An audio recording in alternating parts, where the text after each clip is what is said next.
반갑습니다. Welcome to K-Culture Dive, where we dive deeper into the heart of Korean culture with K-entertainment issues, AI culture news, and today our weekly K-sports segment where we've got all the highlights of the Winter Olympics.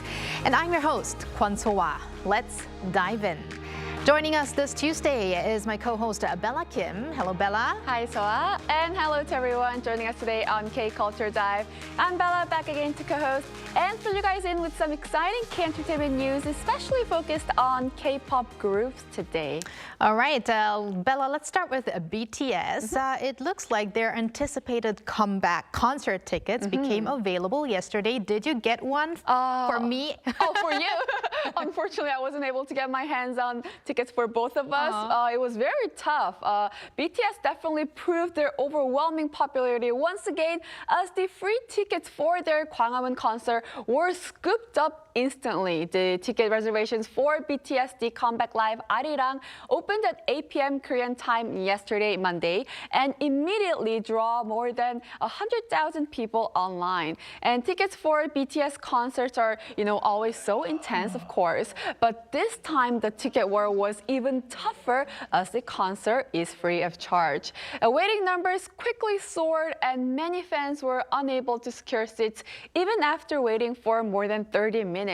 Shortly after reservations opened, posts offering ticket transfers and proxy purchasing appeared across social media, prompting police to warn fans about potential fraud. The BTS comeback concert will take place on March 21st at 8 p.m. Korean time for about an hour in Gwanghwamun Square. And it will also be broadcast live on Netflix in more than 190 countries across the globe. I know where you and I are going to be on that day. Oh, yes. Glued in front of the screen, of course. Definitely, yes. But now, Bella, let's talk about our next story. It's on a girl group that celebrated a meaningful day with a meaningful deed. For sure. We're going to be talking about a rookie K-pop girl group, Heart2Hearts. They marked the first anniversary of their debut with a charity donation. According to their agency, SM Entertainment, the group donated 50 million won, that's about $35,000 in the name of their official fan club, Hachu, to support underprivileged young females in Korea. The donation will be used to provide sanitary supplies and also run emotional and educational support programs. The contribution was made as a gesture of gratitude towards the love and support Heart2Hearts have received over the past year. And the group hopes to bring strength and comfort to young girls through this small gesture. And meanwhile, Heart2Hearts successfully held their first fan meeting to commemorate their one-year anniversary. Well, Heart2Hearts indeed received a lot of love over the past year. If I'm correct, they received the biggest amount of rookie awards in the past year as well. So, and it also looks like they have warm hearts, Definitely. 2 hearts as well. And Bella, for our last story, we go back to another boy group that keeps on rising. That's correct. Rise are wowing fans on their first world tour, Rising Loud. With overwhelming fan demand, the group added special edition shows at Tokyo Dome, becoming the fastest K-pop boy group to hold solo concerts at this iconic venue. Rise drew a total of 120,000 fans across 3 sold-out nights from February 21st to 23rd, reaffirming their explosive global rise. The concert was filled with the members' powerful performance and fan favorites hit tracks such as Get a Guitar, Boom Boom Bass, and Fly Up. Rise also delivered special stages for their Japan concerts, including their Oricon Daily Chart topping single, All of You, and the Japanese version of Love 119. Rise will conclude their world tour with the finale concert from March 6th to 8th at K-Expo Dome in Seoul. All right, and that concludes K-Enter for now. Stick around, Bella, and thanks for the updates. Thank you. And now let's go over to our AI anchor, Arirang, for more on the culture front. Arirang, over to you. Thanks, Swa. Here's your AI guide to the latest cultural headlines from Korea. Let's begin with our top story. First Lady Kim Ye-kyung hosted Brazil's First Lady Rosângela Lula da Silva for a series of cultural engagements on Monday. Their meeting took place on the sidelines of President Luiz Inácio Lula da Silva's state visit to South Korea. Kim presented a custom-made traditional hanbok to da Silva, and the two visited the Seoul Museum of Craft Art to explore various Korean exhibitions. This diplomatic exchange followed a weekend of joint activities, including a visit to the National Folk Museum, where they discussed their shared interests in traditional crafts and contemporary K-culture. Kim expressed hope that Korea and Brazil would become close partners for mutual prosperity, and Da Silva responded that she hopes to see continued bilateral cooperation across a wide range of fields. Director of the National Museum of Korea, Yoo Hong-jun, emphasized the need to expand the museum's facilities to accommodate its growing global stature and rising visitor numbers. Speaking at a forum in Seoul on Monday, Yoo said the museum should push for plans to build a second permanent exhibition building. The museum currently operates 7 permanent exhibition halls, which have been open free of charge since 2008. Regarding the debated issue of introducing admission fees, he took a cautious stance, saying it will be reviewed carefully. A survey has found that Instagram and TikTok have posted the strongest growth among short-form video platforms in Korea over the past year. According to data analytics firm WiseApp Retail's latest survey of South Korean smartphone users, Instagram recorded nearly 28 million monthly active users as of January this year, a 5% jump from last year and an all-time high for the platform. TikTok's monthly users rose 24% on year to over 9.4 million, while users of TikTok Lite jumped 61% to more than 7 million. Both figures marked record highs since each service was introduced. That's all from me. Turning now to a quick look at more K-culture stories making headlines today.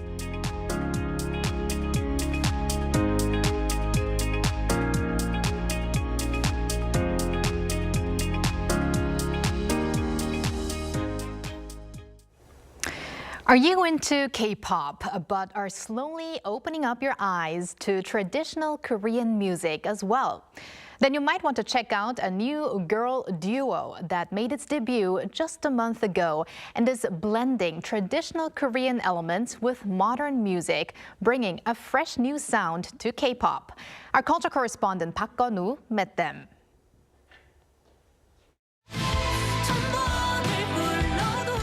Surpassing 10 million views for their debut music video within a month, the fresh new duo dodree is drawing global attention for incorporating traditional Korean elements into their music while weaving traditional dance into their performances to create a lyrical and dreamlike atmosphere.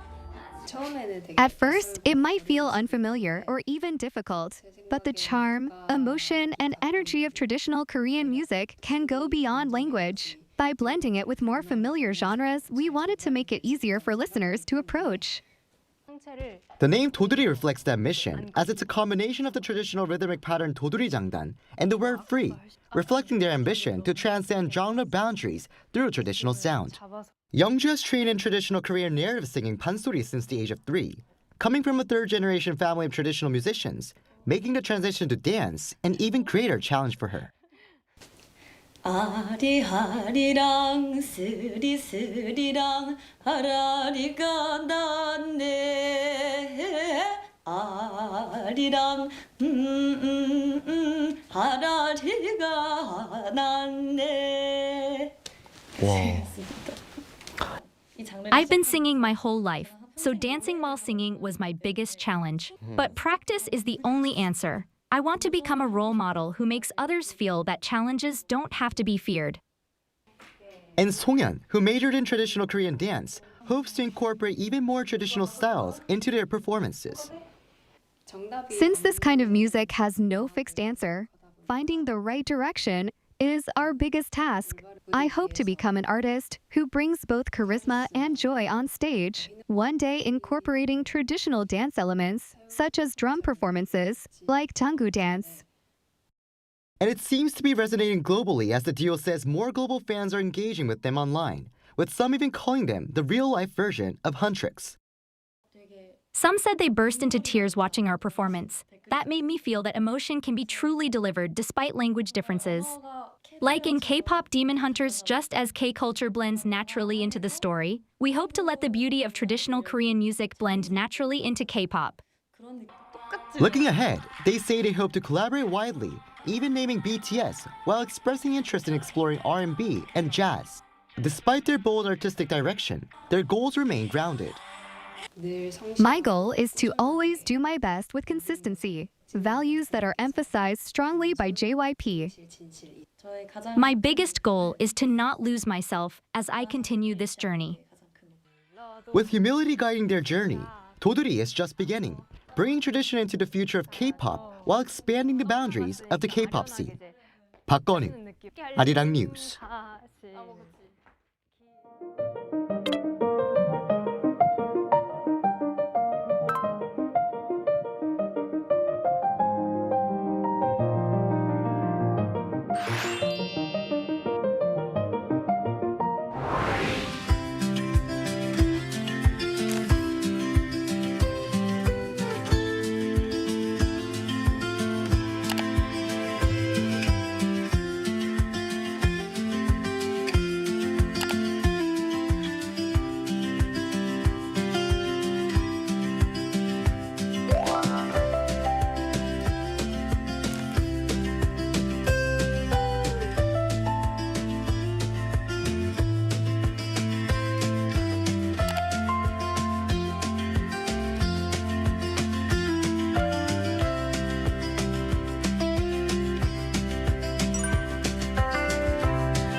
The 2026 Milan Cortina Winter Olympics have wrapped up, and we've got all the highlights today with our sportscaster Jason Lee in the studio.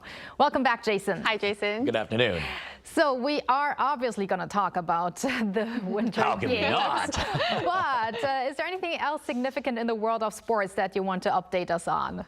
You know, there isn't too much, but I will mention that Major League Soccer just started, and Sonheung-min's LAFC were involved in the opening game. They took on Lionel Messi's Inter Miami, the defending champions, and they went on to defeat them 3-0 in the featured game. No goals for Sonny in this one, but he did assist on the opening goal, helping his team to victory. So some good news there. Yeah, oh, wow, winning against Messi itself, another significant career point for Son as well. Absolutely. But now let's talk about the Winter Olympics. I mean, I think the fever hasn't cooled down yet, especially for Korea, which came home with not one, not two, but 3 gold medals. So how did we do generally?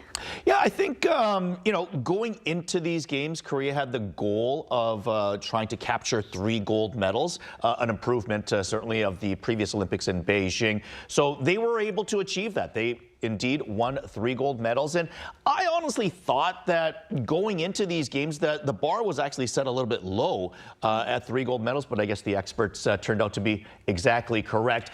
Korea was also hoping to place in the top 10 in the overall standings. They ended up finishing a little bit short of that in 13th place with 3 golds, 4 silvers, and 3 bronze. So, you know, they got the 3 golds, which I think were the big achievement that they wanted to do. A little bit short on the total medal standings. However, a lot of other teams had 4 or 5 gold medals that were around the top 10. So. Very impressive for Team Korea. Yeah. And there were so many memorable moments for Korean athletes at this year's Olympics. I know you talked a lot about Chae-ga-eun, the snowboarder, before. So please tell us how she did. I know she did sure make a history at this Olympics. So tell us how she did. Yeah, she had me up at 5 a.m. to watch her snowboard. So unquestionably, Chae-ga-eun's gold medal run in the women's snowboard halfpipe was certainly my most memorable experience at these Olympics. So many stories surrounding this.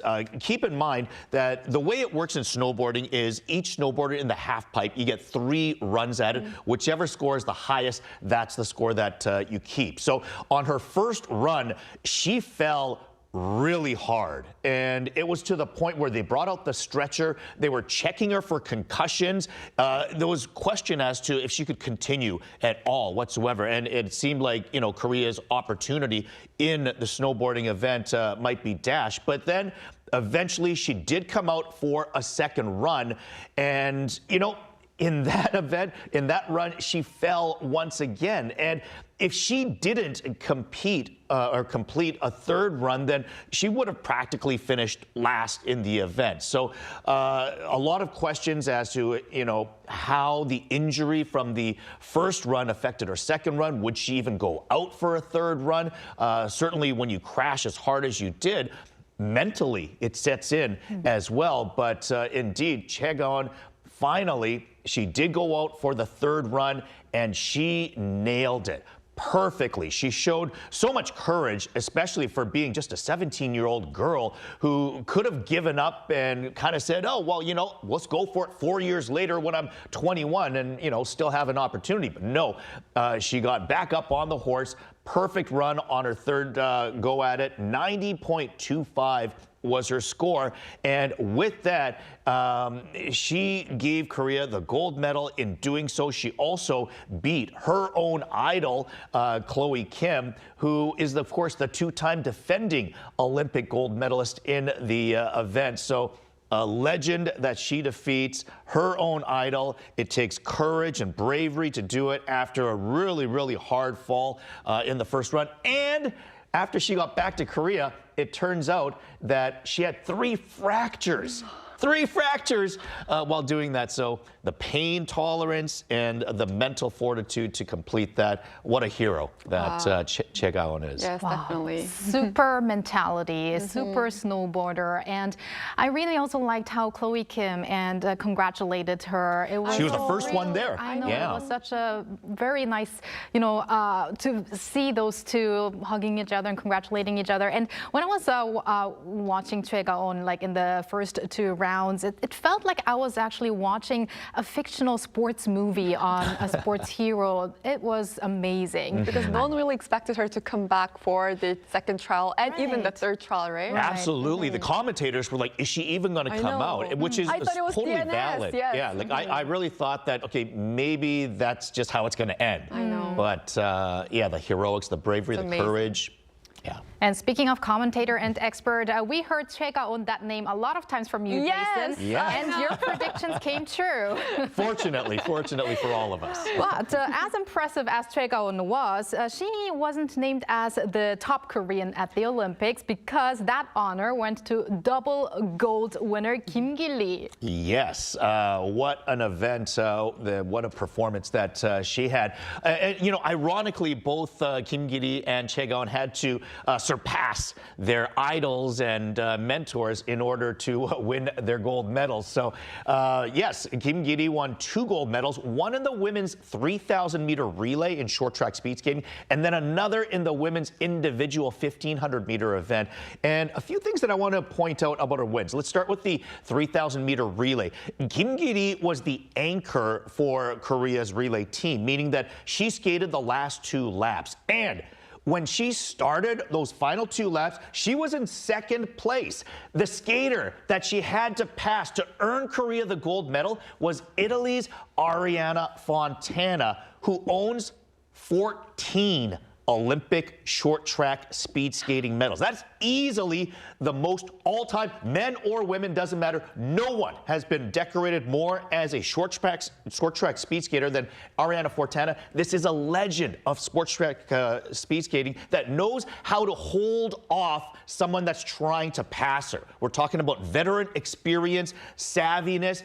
That's the person that she had to beat. And remember, this is in Italy. This is in Milan, her country, her fans cheering her on to give her an extra burst of energy. But in that moment, the fact that Kim Gi-lee found a way to pass her with just 2 laps to do it, I don't know if the average person is going to be able to appreciate just how impressive of a feat that was. So certainly kudos to Kim Ki-ri in the relay to win Korea, the whole team, that gold medal. As for the individual gold medal that she won in the 1500-meter event, she won the final easily, and in doing so, she dethroned the two-time defending champion of that event, the 1500-meter event, of course, that being her very own teammate and idol, Choi Min-jung. So to be able to see your idol in front of you, that she goes on to pass in the race and to win the gold, certainly a special moment for her. And of course,